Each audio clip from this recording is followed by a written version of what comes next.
The views and opinions expressed in this show are those of the presenters, hosts and guests and do not necessarily reflect the official policy or position of vouktv.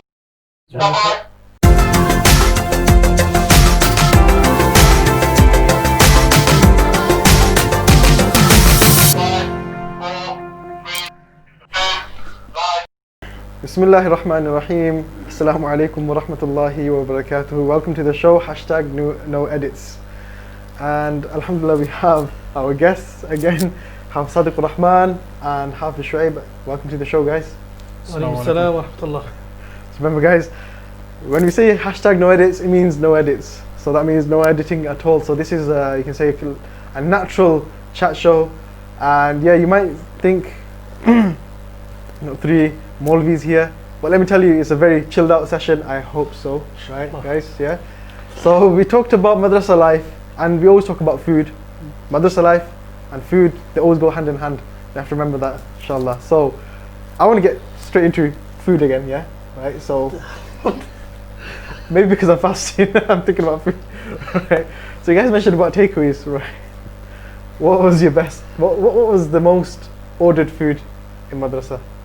Food or takeaway? Takeaway, or because we used to order doner kebab. Yeah, all the time. doner kebab. Doner kebab. Yeah, doner kebab. We had phases. I mean, we had the local ones, but once places like Mashes opened up, you had like in Bolton.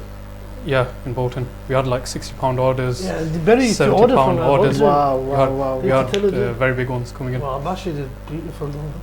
Yeah. So from all the way from Darwin-Berry, you guys used to. Oh yeah, we would order order from Bolton. Yeah, Bolton, Blackburn, these Why places. didn't I go to Darwin-Berry earlier on? Kidminster, we mentioned about how Kidminster, where it's situated, right? Yeah. Guess where the nearest shop was? 1-2 miles. Right, to walk. You know how long it took? 45 minutes just to walk to the nearest shop. Oh, it's not even a takeaway. No, it's not even a takeaway. 45 minutes to walk, right? And so the takeaways, people would order though. People would order, and we didn't have. It wasn't like in Darwin-Berry. In Darwin-Berry, I know that you had different takeaways, and you had quite a range. Whereas in Kidminster, you had there was a chicken place, and then later on there was other places opening up later on. So it was just normal fast food, doner kebab, and a chicken place basically. Would they come and deliver? They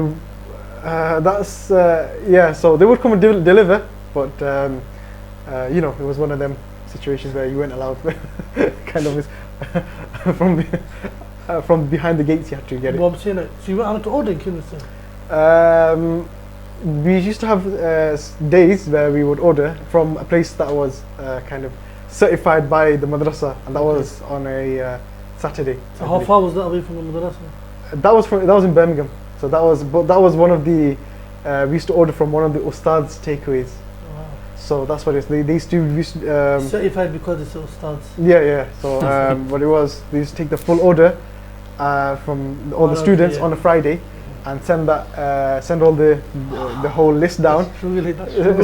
Send the whole list, and this was officially through the madrasa. So I know that in all the madrasas you used to do by yourselves, right? And but as in Madinatul Uloom, it was yourselves basically. I can relate to it more in France though. Sometimes we would travel about an hour out with a car just to have takeaway. Wow, now that's on another level. That's on another level. So yeah, that's food. So yeah, I think we can unanimously agree that we all like doner kebab basically. Yeah. Yeah, definitely. I've been off doner kebab. I think recently I've just been. I'm not a big fan of it, to be honest. He's not a big fan of it. He didn't even need to drink water. So health, yeah. So you keep healthy. Not all the time. I've got a sweet tooth. I like my sweets. I like my chocolate and that. But in terms of doner kebab, it's just things like that. It gets to me. I know what you mean. But let me tell you though.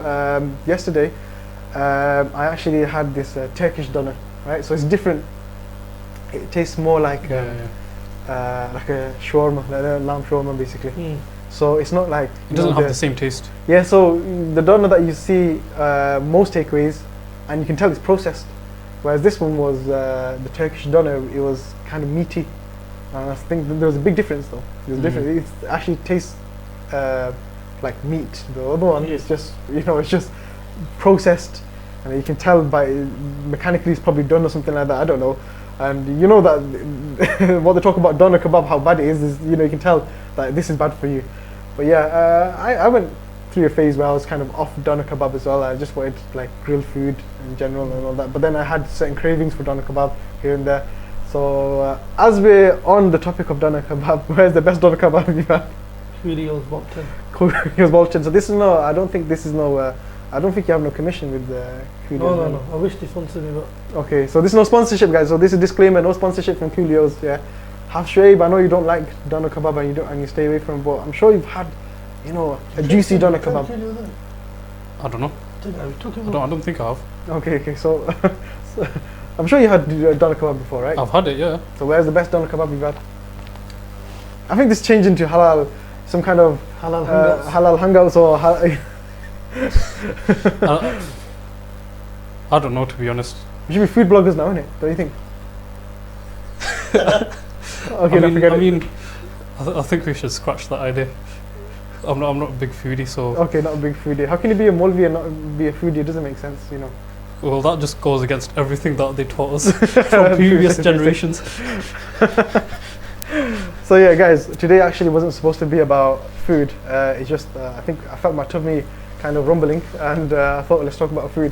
But really, I was going to talk about their engagement with the community.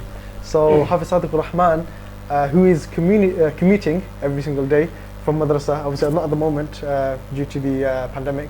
But what difference does that make from boarding and all of a sudden now commuting, going daily to the madrasa? There's advantages and there's also disadvantages. The disadvantages, you're coming home to your family, you got the television, computer, everything. The madrasa, we didn't have that. The advantage is, especially myself, when I started commuting, I was immediately given a role in the masjid to teach. Yeah. So for me, I was focused. I couldn't come home, even though I'd come home about 3 o'clock. I wouldn't just mess around. I had to be in masjid. I had to start teaching, and also after gradually I got other responsibilities. So alhamdulillah, there are advantages and disadvantages. So alhamdulillah, I'm still teaching. Okay, so now you're talking about when you were commuting, even though you were still pursuing your alamiya, so you were kind of considered as an imam or already somebody, a figure in the community. So Hafiz Shuaib, I want bring you in here. So what has been your kind of role in the community? Considering that I try to stay to myself most of the time, I do teach in the local mosque, and I teach in 2 other institutes, and they're like on weekends. They're a bit different. In the weekdays, it's mainly like hifz and tajweed, correcting tajweed for kids and stuff. In the weekend, when I go to teach in Oldham, it's adults that I'm teaching.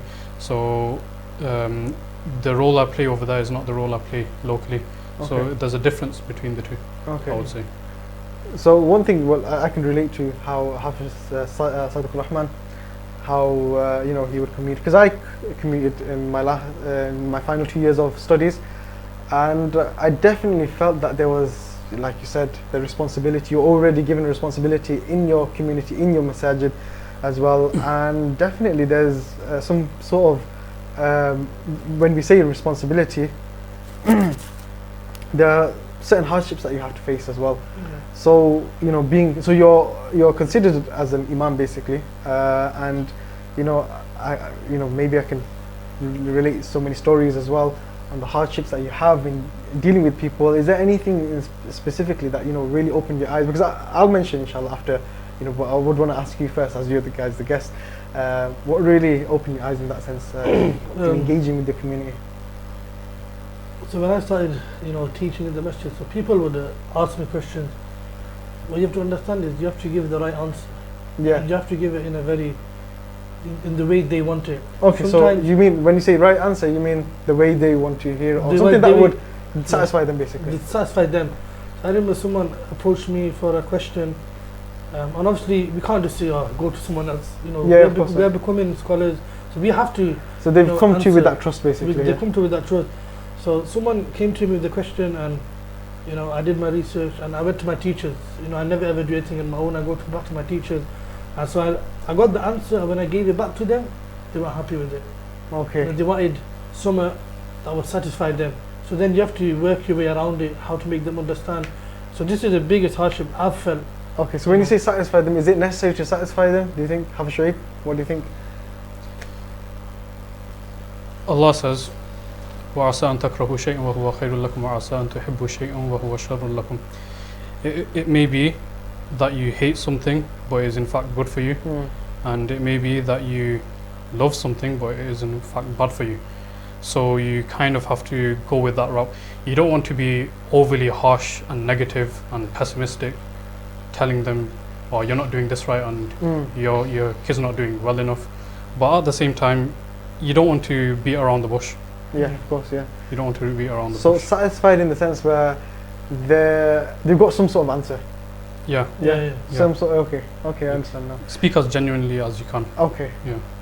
One of the issues that I've had, I would say, and especially when I first came out, when I first left boarding, and it was quite overwhelming for me, as I was, delivering khutbah and leading salah. But after every salah, or even after every khutbah, then people would approach you, like Sadik said about, they ask certain questions. But the two main questions, the most common questions, would be regarding iman issues and love, as they say, right? So they will talk about, how they were in love with, for example, with a girl, or or a girl with a guy, whatever it is. These are the two main questions that people would ask. And why do you think that is?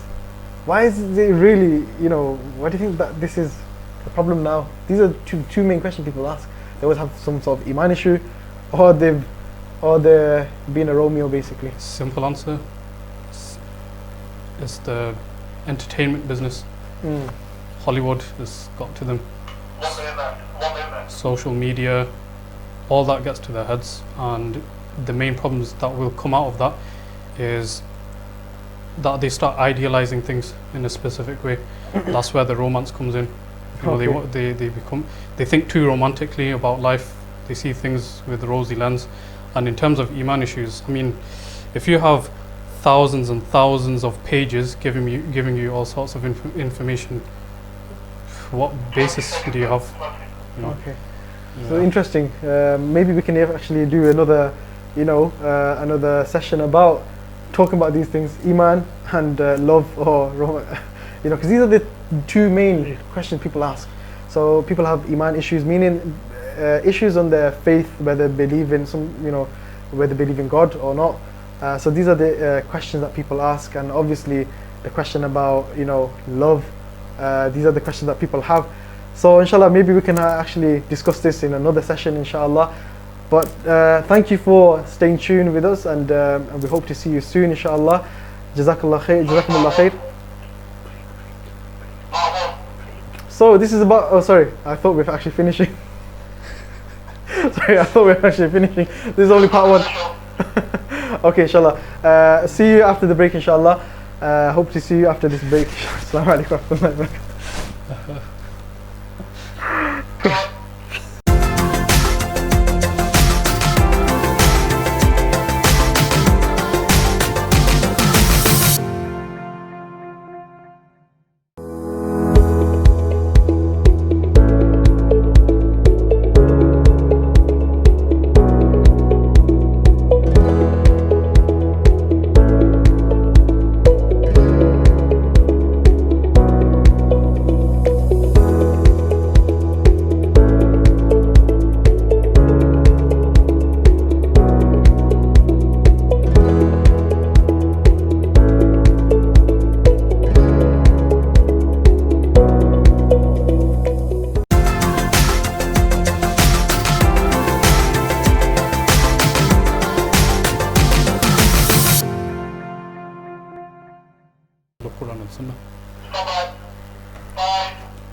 Assalamu alaikum wa rahmatullahi wa barakatuh, guys. Welcome back to the show. Hashtag no edits, as this show is all about no edits, as mentioned. So it means no edits means no edits. And just before the break, we had quite an interesting discussion about roles in our community, and we talked about how by studying and how we've actually our responsibilities in the community and how it's affected us, ourselves and the community. One thing I can relate from myself is that when I was in the community, we mentioned before about how people would ask questions about Iman, and this would happen. I realized this, the reason being that people saw you as a young Imam, something different. As we know, majority of the masajid across the UK, maybe some masjids are changing, but they had a certain face. Somebody who maybe the youth couldn't engage with or relate to, or the Imam could not relate to the youth. And one thing I realized that a lot of the youngsters, they would come to us and they would ask questions as well. So this was the main difference, and I believe because obviously we are young and we can relate to them, this is why people would actually ask us these questions. So going back to our topic anyway, and Hafiz Sadik Rehman, so I thought I'll put this question to you.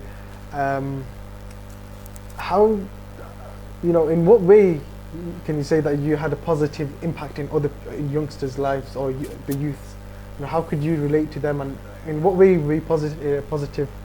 So, like you mentioned, in many communities, in many communities, you'll find certain masjid where the Imam, he can't speak English. Yeah, quite so common. they're from back home, so they don't speak English, so they can't get along with the youth.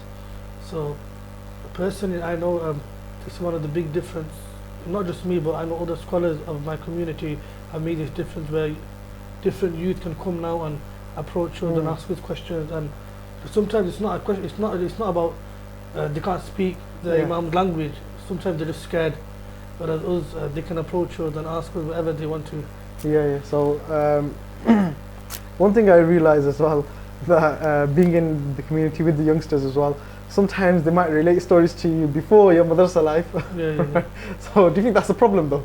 It's not a problem. So when you were young, and obviously everybody has some crazy days. Maybe Shuaib can relate. I don't know. Maybe he has some. Is there something that sometimes people might say that, oh, remember what we used to do? We used to do this and that. Yeah. It's a problem if you don't accept it. Okay. You just kind of have to accept that you wasn't the best individual, and you're still not the best individual, and you just look at yourself in the past as just a goofier version of yourself. You just think, yeah, well, that time's gone. I was like that, but I can't change things, but I can become better. So it's definitely an advantage, I would say. Yeah, you can relate to their struggles more. Yeah.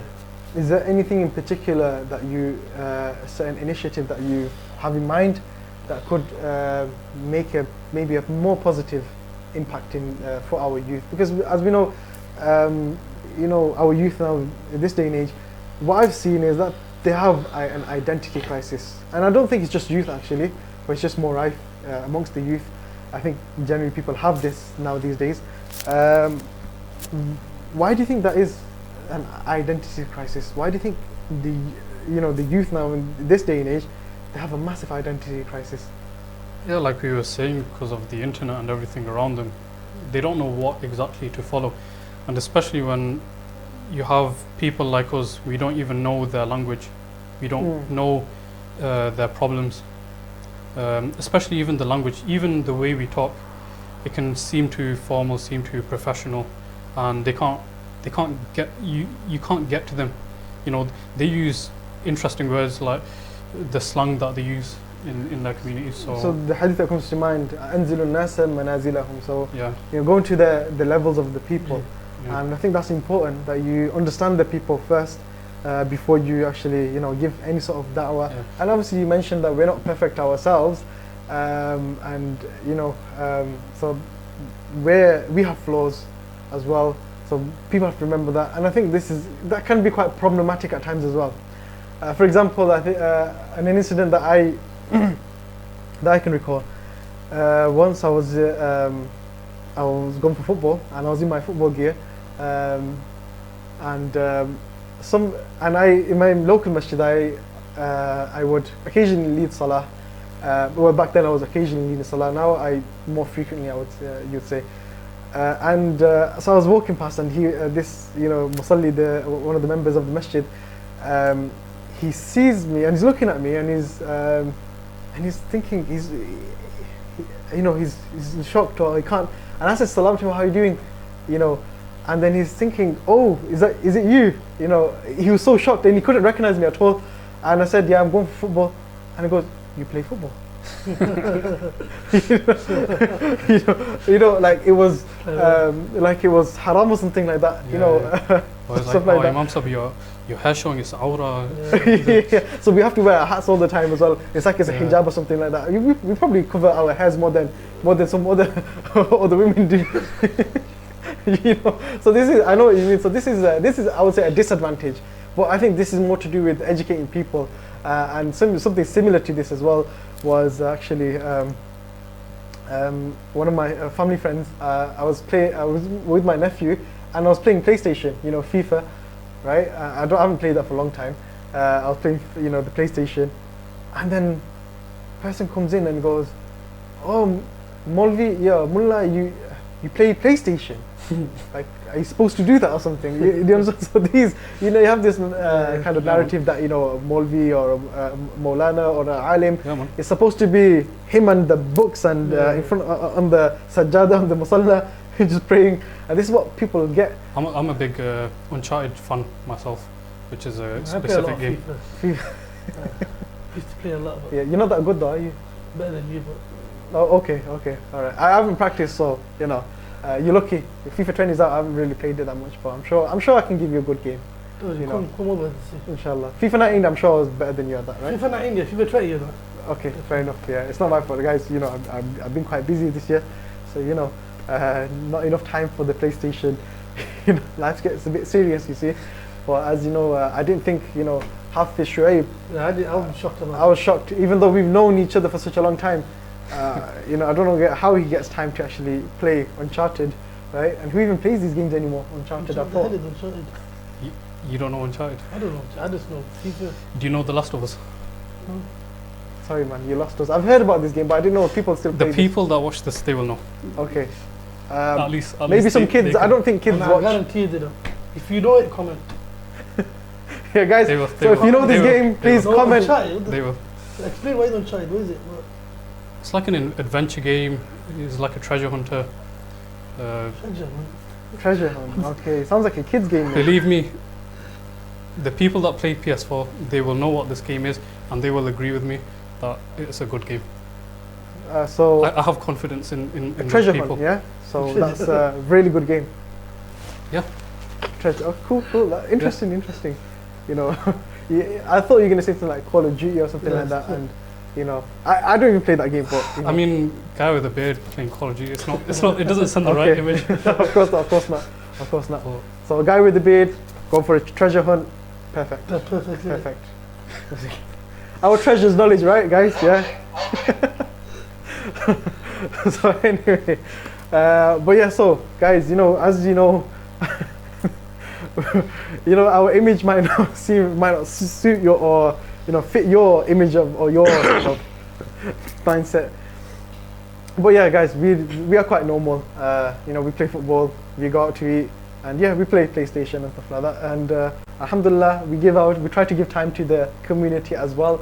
And I would say, alhamdulillah, I think this is the best way that we can actually engage with the people, and it's a massive advantage. I can say that being able to engage with the people and really understand us, and we can understand them as well. So alhamdulillah, guys, it's been a pleasure for you guys to come on and talk about your experiences and really open yourself up in front of the camera as well. I'm sure many people probably see you on the minbar or on the musalla, and they're probably thinking, these guys, the angels. I'm not saying you guys are bad. You know, you're not angels. But yeah, inshallah. So please join us for the next show. Thank you very much for listening, and please stay tuned. VoUK TV, #noedits. Assalamu alaikum wa rahmatullahi wa barakatuh. Is that okay?